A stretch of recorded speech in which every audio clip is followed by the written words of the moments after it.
Let's continue exploring the universe within art and the art behind farming. I'm your host, Ledoux, and in this episode, we're going to build a guardian farm. Luckily for me, my redstone playground is on a mushroom island, so I had plenty of ocean monuments to tinker around with. This has been one of the most requested farms on the channel, so thank you all for the support, the comments, and I really hope that you enjoy. My main objective for this design was to get the experience to be totally lossless, where none of it will ever get stuck. But I also spent a long time trying to come up with a storage system that can keep up with the rates. But really quick, let's talk about some of the mechanics that we could use. So for Guardian Farms, you could always use portals, but this is more for Java, because on Bedrock that makes it 2-player, and it risks breaking your world. Now you could also move the Guardians to a kill chamber, but this is really slow and has horrible rates because the Guardians constantly fight the water streams. Plus, it's more work. So instead, we could just kill the Guardians directly on the spawn spots. And on Bedrock, that is definitely the way to go. It is a lot less work and maximizes the rates. Now we could also use trapdoor killers, but I really do not like these. They're really hard to set up, especially for new players. They're liable to break, and they just cause tons of problems. Plus, whenever I tested it, the rates weren't affected at all, because the Guardians still kind of bounce around from being hit by the Trident, so pistons are definitely the way to go. We're also going to go over an optional fish disposal and an optional sea lantern crafter. And in just 10 minutes of using this farm, you'll get about 8 stacks of sea lanterns and almost an entire double chest of rollover shards. Without the crafter or fish disposal, you'll get about 67,000 items per hour. You'll also go from level 0 to 20 in about 14 seconds. I know that a lot of people use Guardian farms just for the experience, which is the main reason I wanted the experience to be totally lossless. Plus, if the XP orbs get stuck and start building up, that can cause tons of lag and other problems. And I will try to remember to include a materials list in the video description. But to start off, we are going to need to know our cardinal directions. So if you want to use a locator map, look at the sun, use coordinates or a sunflower, any of that stuff will work, but we need to start off by marking the southeast corner of this hole at the top of the temple. This 4-block hole right in the center of the top of the temple, we need to mark the southeast corner. So make sure to use special blocks so that you know exactly where that southeast corner is. Now from that marker, on the same Y level as the topmost prismarine, we need to go out by 15 blocks and then place another marker block on the 16th. So aligned with the topmost prismarine in all 4 directions, go out 15 and place a marker on the 16th. And from here on out, we know that this marker is on the southeast side, so we can use that to find our cardinal directions. But on the north side, we need to go out by 10 blocks and then place a marker. So there will be 10 blocks in between the second and third marker on the north side. And next up, we need to do the same thing on the west side. So on the north and the west side, we need to go out by 10 blocks and then place a marker. Now on the south and the east sides, we need to go out by 9 blocks instead of 10. That's the only difference between the cardinal directions for the spawn spots, is that the north and the west ones go out by 10, whereas the south and the east ones only go out by 9. And once you get all 8 of those spots marked out, now we just need to connect them all together in straight lines. So just build a grid going straight off from every single spawn spot that you have marked, and anywhere that these lines intersect, we need to place another marker block. And be sure that your spawn markers are a unique block that is easy to distinguish from the rest of the platform. But once you get the grid laid out and all 25 spots marked, now we just need to fill it in. And we need to extend the platform going out by 2 blocks around the edge from all of these spawn spots. Then on the 3rd block from these spawn spots, we need to build a wall going up to sea level all the way around, so that we will be left with a swimming pool that has a 2-block border and then a wall on the 3rd. And now this may or may not be 2 blocks deep. That can actually change depending on the Y level of the monument. What is important is that this platform is at the same level as the topmost prismarine, because Guardians can spawn up to 1 block above the ocean monument itself. Next up, we need to drain this entire swimming pool. And I would recommend leaving that centermost prismarine, not only so that we confirm that our platform is at the correct height, but also so that we can easily tell what direction is north, south, east, and west. Because remember that this marker is on the southeast corner of the center. Next up, we need to place any type of button on the west side of all of our marker blocks, and then surround our button and our marker with 7 blocks, like so. So the button is on the west side, and the open hole is on the east side. And do the same thing on every single spawn spot. So a button to the west and an open hole to the east. Now on the east side of the spawn spot, we either need to place a trapdoor that is flush with these other blocks, like so, or we need to place a small amethyst bud on the side of the block. Trapdoors are of course easier to obtain than the amethyst buds, however, experience will get stuck on the trapdoor. I tried so many different things, from different orientations to like end rods and all kinds of stuff, and the only thing I found that works is the amethyst buds. And that was suggested to me by the Discord member Anawan, so a big shout out to him for saving the day. And of course, you can always just start off with trapdoors, and then slowly over time just switch them out with these small amethyst buds. But they do need to be the small ones. So whichever you use is totally up to you. But next up, we need to flood the button with a bucket of water, and then place 3 blocks on top. And this can be glass, or it can be solid blocks. I like using glass so I can see the guardians, but in Bedrock, guardians do not need sky access to spawn, so you can use solid blocks. However, when you flood the button, guardians will start to spawn, and they can hurt you. So maybe you want to wait to actually flood the button until you're ready for the guardians to spawn.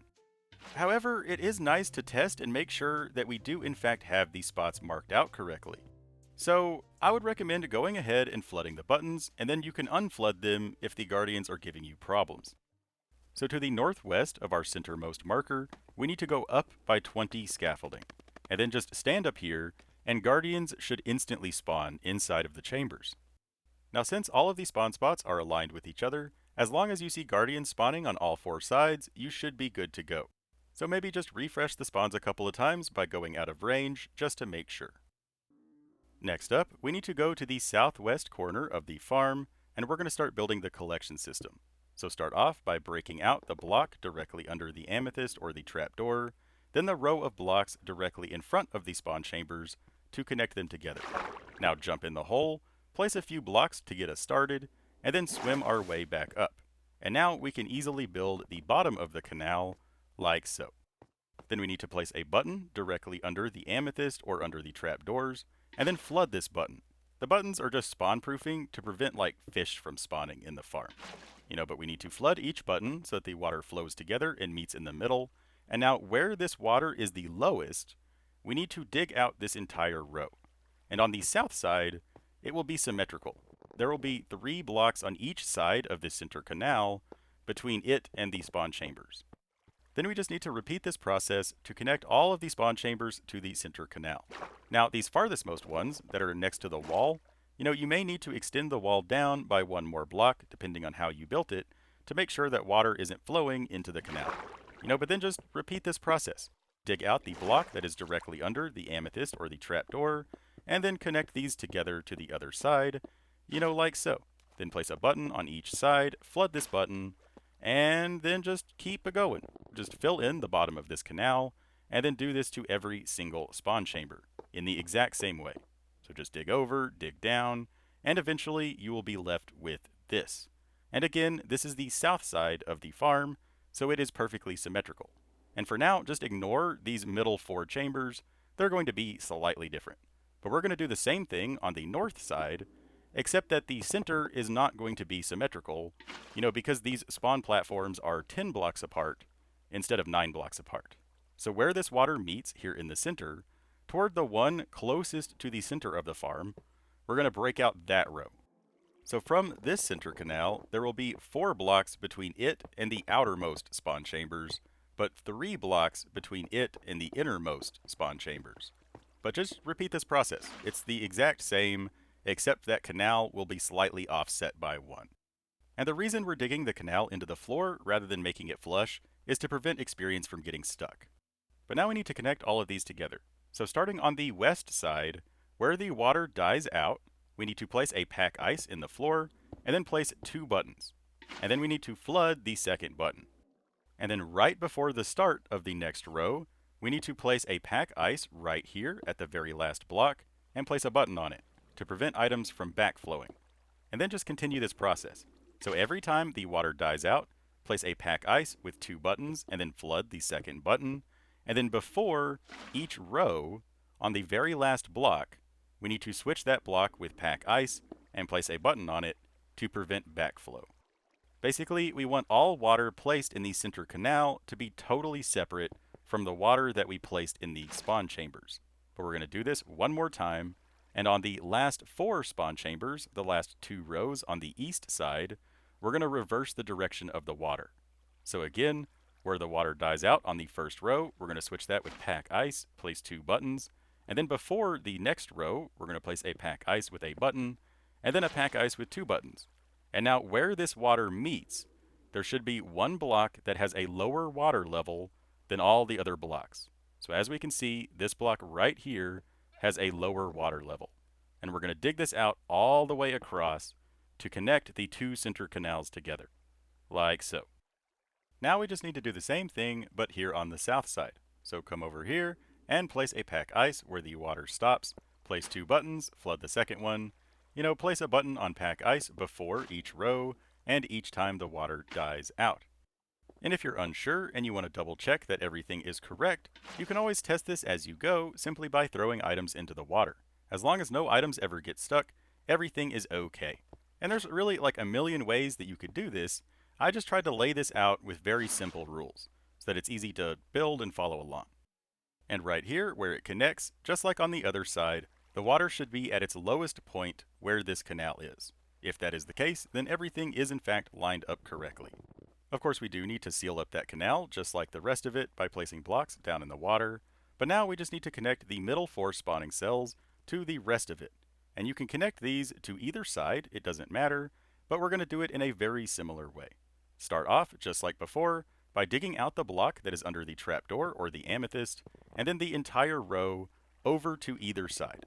Place blocks down along the bottom, and if the ocean is flowing into the canal, simply lower that wall by a little bit to seal it off. Place a button under the trapdoor or amethyst and flood it. Then place a pack ice where the water dies out with 2 buttons, flood the second button, and then simply place a pack ice on the very last block before the next spawn chamber, and place a button to block the water to prevent backflow. So now all the items in experience will flow out of that chamber and over here and connect with the rest of it, whereas this chamber won't backflow into the center ones.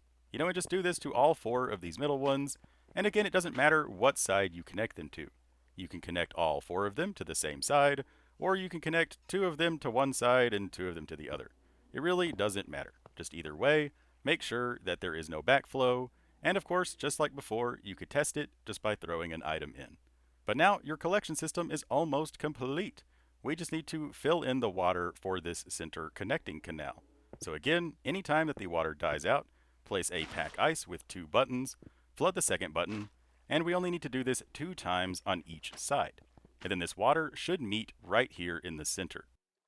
So under the final water, we need to replace that with pack ice on either side of the centermost block, place buttons on top of the pack ice, place a bucket of water here in the center, then dig out 3 blocks, place a regular block on the first one, a pack ice with a button on top for the second, and then the third is going to be our item elevator. So either soul sand or dirt. But just in case you don't know, we're going to go over the kelp method. So place a water bucket and a kelp on top of the dirt, and then next to this, we're going to go up by 20 blocks on each side so that it is flush with our AFK platform. So 20 blocks going up on each side, and this can be glass or solid blocks, it doesn't matter. Just place a bucket of water there on the top, then come down here, break out that block so that we can go inside, and then plant kelp going all the way up. And that will turn the running water into water source blocks. So now we can break the kelp and switch the dirt with soul sand, and it will instantly make a bubble column, since all of the water above the soul sand is now source blocks.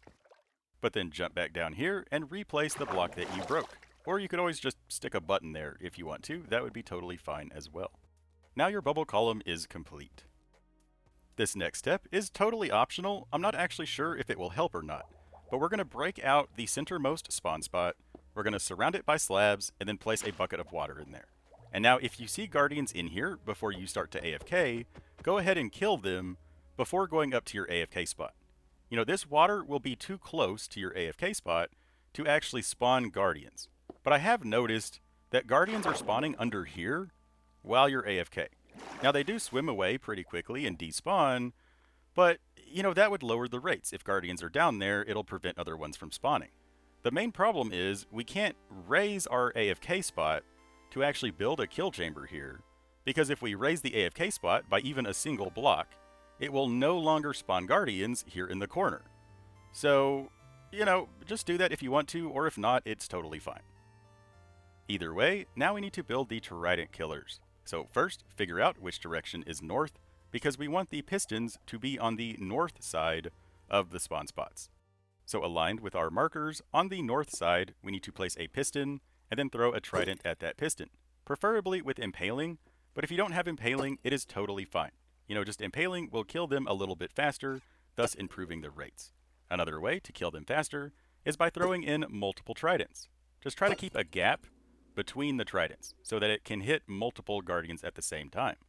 You could even add a second piston to the left of the current one. So there's a piston next to the spawn spot and a piston next to where the button is. That would also improve the rates. When I tested the rates, I was using single pistons and single tridents with impaling 5. But if you want, more than 67,000 items per hour, you can always add more tridents and more pistons. But now we need to lay out where the redstone is going to go. And so on the south side, where the pistons are not next to the wall, we're going to just connect them together using blocks or slabs like you see here. Now, how you do this is really up to you. It doesn't matter. We're just going to connect dust to all of the pistons. And these water canals will kind of get in the way, so you could just lay the redstone on the floor and build little archways above the water canals if you want to, but on this side, where the pistons are touching the wall, we can just run the dust on the wall. So on this second row, just connect these blocks to the pistons to the wall so that we can just run dust from these pistons up to the wall and then around to the back.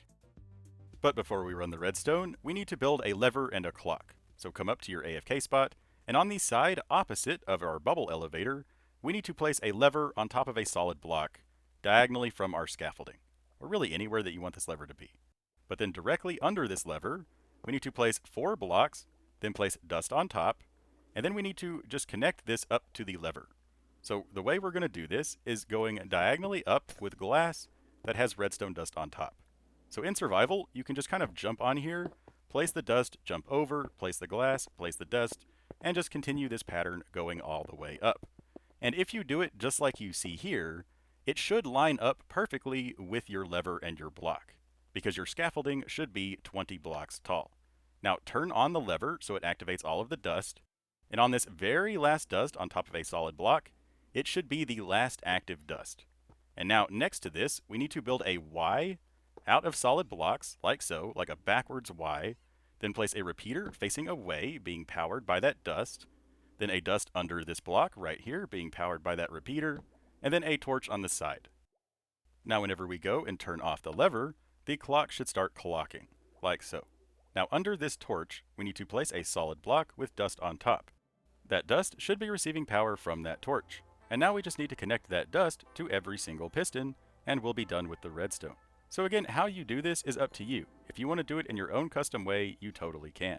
But for these middle ones, we're just going to place a block diagonally behind the pistons, place dust on top, and then repeaters as needed to refresh the signal, so that the signal is strong enough to power the pistons. Now if you come to a water canal that is in the way, we just need to build a little archway going above the water. Now I would recommend having a block of air directly above the water, just to make extra sure that experience cannot get stuck on your archways. But we just need to connect dust to every single piston, and then go back through and add repeaters as needed to refresh the signal. Remember that repeaters can receive power from blocks that are being powered, either by dust pointing into those blocks or by dust on top of those blocks, or of course if the dust is pointed directly into the repeater. But just go through, place all of your dust, then go back through and place your repeaters as needed to refresh the signal. Just be sure not to place a repeater on top of a piston. If you do this, the piston will be double activating, from the dust before and after the repeater. So just make sure to place repeaters either before or after the pistons, and you'll be good. Just as you go along, make sure that all of the pistons are in fact activating. Also remember that you can place a block before or after a repeater to save a teeny tiny bit of dust, if you want to. I usually don't include this because it just makes it unnecessarily complicated for new players or people who are unfamiliar with redstone. You know, just like 2 dust per repeater is not very expensive at all. But of course, if you're very conservative, you know, you can just add blocks before and after your repeaters to save a teeny tiny bit of dust. And also, the dust can be on top of the pistons, it can be next to the pistons, or it can be on top of blocks that are next to the pistons. Any of that is totally fine. You know, just kind of go through and make sure that every single piston is being activated by the dust that is being powered by the clock. As you connect the pistons to the clock, you'll start seeing items and experience flowing through your canal and getting shot up into the sky by your bubble elevator. And technically, you could stop here and just pick up the items by hand, but that's probably not what you want, so it's time to build the collection system.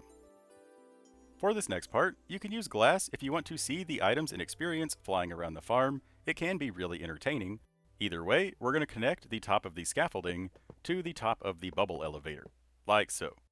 Then on the other side of the bubble elevator, we're going to build another row in this U shape, then place 4 blocks down here to make a canal that has a hole on the 5th block. Then kind of crawl down your scaffolding just a bit and place 2 blocks right here aligned with the scaffolding next to that hole. Then somewhere down here, just build yourself a temporary platform to give you some room to work with. We'll decide where this platform actually goes later on when we decide how big your storage system will be. Then over here, next to the hole, we're going to go down by 1 and then over by 12 solid blocks. And now under this row, we need to build another row out of solid blocks, just aligned with this entire row. Then behind this, we need another row of solid blocks going all the way across. Then under this backmost row, we need to place a row of target blocks going all the way across, but technically we only need the first 4 to be targets, then we can skip a block, and then we need the next 6 to be targets. So you'll have 4 targets and then 6 targets, like so. And then diagonally down, behind all of these targets, we need another row of solid blocks. And again, these technically just need to be aligned with the targets. But then diagonally up, we need another row of solid blocks. After that, we need to place redstone dust behind all of the targets and then on top of the backmost row of blocks. Then we need glass above the bottommost dust with dust on top of this glass. And it can be regular glass or colored glass. I just use red to keep it separate from all of the rest of the stuff. But now we need comparators looking at these blocks pointed into the dust. So face toward the back of the machine when placing those comparators. So this is what you should end up with. Then go back around to the front, and we need to place redstone torches on the front side of all of the targets, like so. Then next to this very first cell, we need to place 2 temporary blocks so that we can place a front-facing double chest 1 block away from the torches, aligned with the torches. So 2 double chests next to each other, then skip a block, like so, place a double chest, then a single chest, then turn to the side and place another single chest, and then a double chest. So now you have a grouping of 4 at the beginning, and then 2 groupings of 3 here at the end, being split by those 2 chests that are not connected. Next up, we need to place hoppers pointed into the back of all of these chests, and then more hoppers pointed into the top of all of these chests. Now we need a 3rd row of hoppers, but these need to be pointed into those topmost hoppers, like so. These are going to be double speed item filters, which was shown to me by the Discord member Redstone Wizard. He also has a really great YouTube channel that you should definitely go check out. But as you go, just make sure that all of these hoppers are pointed into the correct directions. Now we need 1 final row of hoppers here at the top that are all pointed down into the hoppers below them. So just another row of hoppers pointed down. Then in this hole between the 4 and the 6, we need to place a pack ice with a button on top. Doesn't matter what kind of button. And then here at the end, we need an overflow, so we need a temporary block and then a chest with a hopper pointed into that chest. And we don't actually need these blocks here at the end, so we can break those out. Now diagonally up from the topmost hoppers, we need to place either glass or solid blocks. I do like using glass so that we can see the items going through the system, but you can use solid blocks if you want to. Place a bucket of water next to that button so it flows all the way down, and then break out the topmost block of your bubble elevator. So now the water should flow down into that hole and be stopped by the button. Now we need to cover up the top of the bubble elevator to prevent items from flying up into the sky, And you could carry this all the way across if you want to. You know, it's kind of cool to have the items flowing through a tube, but really that's totally up to you. And with that, we are now done with our 10 double speed item filters. Now we just need to load the items that are being sorted. So these first 4 are going to just be for shards. So inside the hoppers that are pointed toward the front into the frontmost hoppers, the ones that are directly under the topmost hoppers, we need to place a full stack of shards in the first slot of all 4 of these hoppers. So you will need to run the farm until you get at least 4 stacks of shards. And then in the last 4 slots of each of these hoppers, we need to place at least one single item that will never be in the farm. So like dirt, or like swords, or sticks, or whatever. So any item that will never be in the farm, whether that item is stackable or non-stackable. Now these top hoppers are going to be our filter hoppers, and we're going to load these like we normally do. So in the last 4 slots, we need a filler item that stacks to 64, and this filler item needs to be different than the filler item in the hopper below it. So in this example, we use dirt on the bottom and seeds in the top. And then we need at least one of the item being sorted, in this case shards, in the very first slot. So again, 4 filler items that stack to 64 that are different from the bottom filler items, and then at least one of the item being sorted, in this case the first 4 are shards. And you'll always have 41 of the item trapped in the first slot, and then a full stack trapped in the hopper below it. That is just the price we pay for ×2 speed filters. Now we just need to do the same thing on these last 6, except the first 3 are going to be for crystals, and the last 3 are going to be for fish. So in these hoppers in the back here, we need our filler item in the last 4 slots, and then a full stack of crystals in the first slot. Then in the top hopper, we need a different filler item in the last 4 slots that stacks to 64, and at least 1 crystal in the first slot. Then same way for the fish. In the bottom hopper, we need a full stack of fish and then any filler item in the last slots. Then in the top hopper, we need a filler item that is different and stacks to 64 with at least 1 fish in the first slot. And that's it. We are now totally done loading our hoppers. And then again, this chest down here is just for the overflow. But we do need to increase the amount of storage for shards. So just place as many sideways chests as you want to for shard storage. Remember that basically you will fill up an entire double chest in 10 minutes, even with crafting sea lanterns. You know, so 6 double chests would be AFK for an hour. So just keep that in mind when determining how many chests you need, and then place hoppers going into the backs of those chests. And then do the same thing for crystals and fish if you want to. You know, if you don't want to dispose of the fish and you don't want to have auto-crafting for sea lanterns, just place chests sideways. But if you do want to have auto-crafting for sea lanterns, add a crafter right there diagonally down from the backs of those chests, then place hoppers pointed into the side of this auto-crafter. Then place a double chest in front of the crafter, and remember that this will produce about a full double chest of lanterns per hour. So if you want to increase the storage for longer AFK sessions, just keep that in mind, that you need 1 double chest per hour of AFK for the sea lanterns. Now we need to run the crystals down to the crafter. So no matter where your crafter is, because it will depend on how many shard chests you have, we need to place a hopper pointed into the back and the top of the crafter. Then a third hopper pointed into the back one. Then place a double chest on top of these hoppers.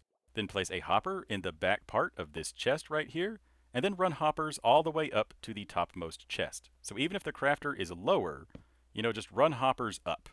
And then we're going to place a chest here in the front with a hopper pointed into that chest, then a hopper under here, and a hopper over here. And again, just run hoppers up if your crystal chests are farther up because you have more shard chests.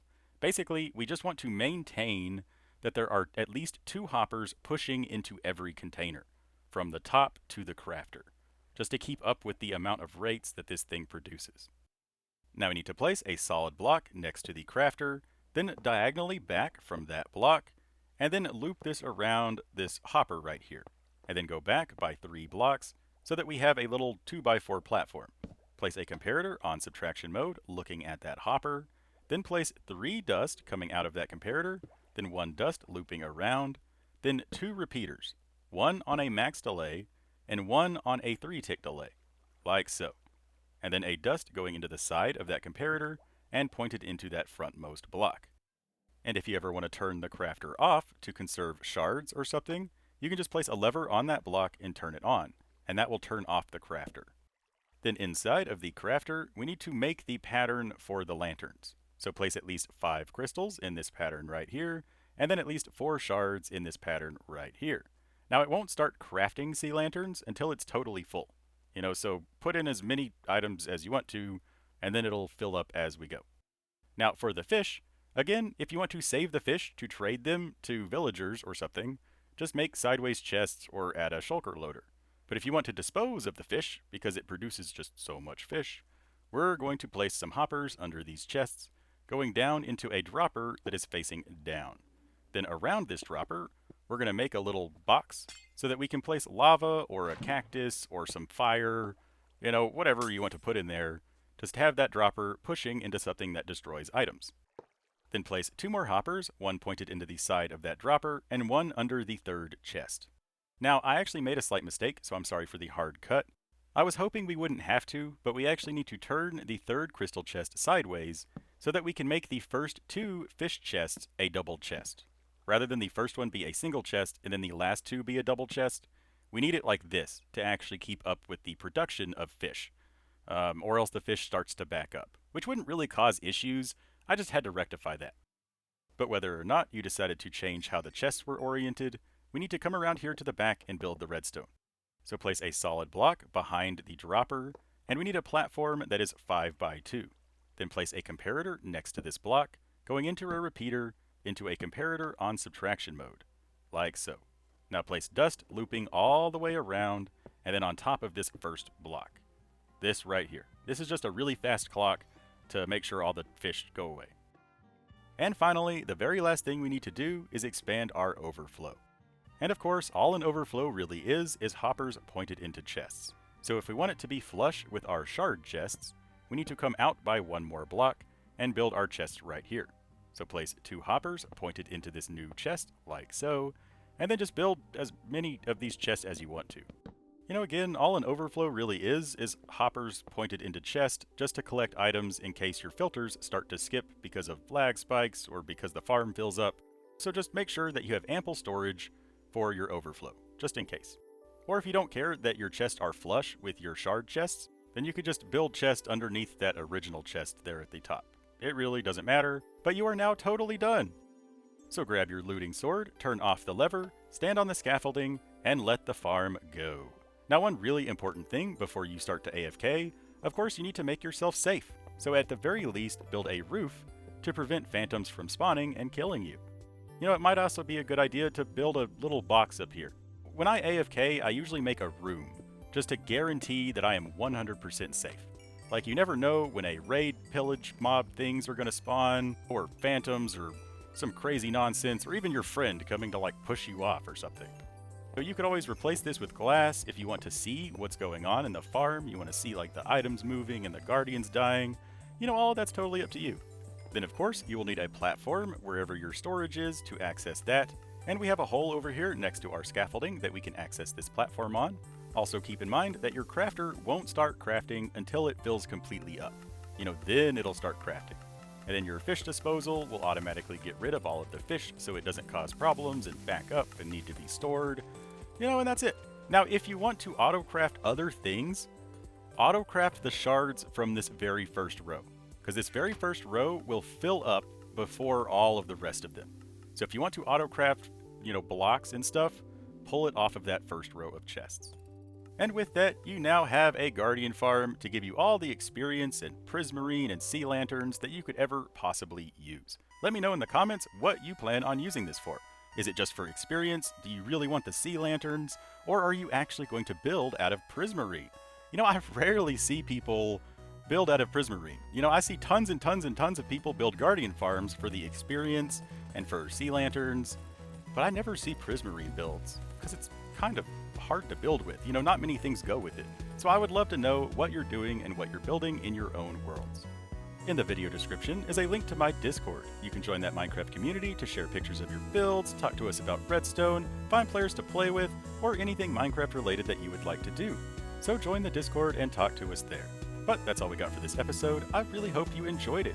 If you did, don't forget to like, favorite, share, and subscribe, and be sure to leave a comment. Let me know if you have any questions or requests, and I will do my best to help you out. Always remember that you are totally awesome.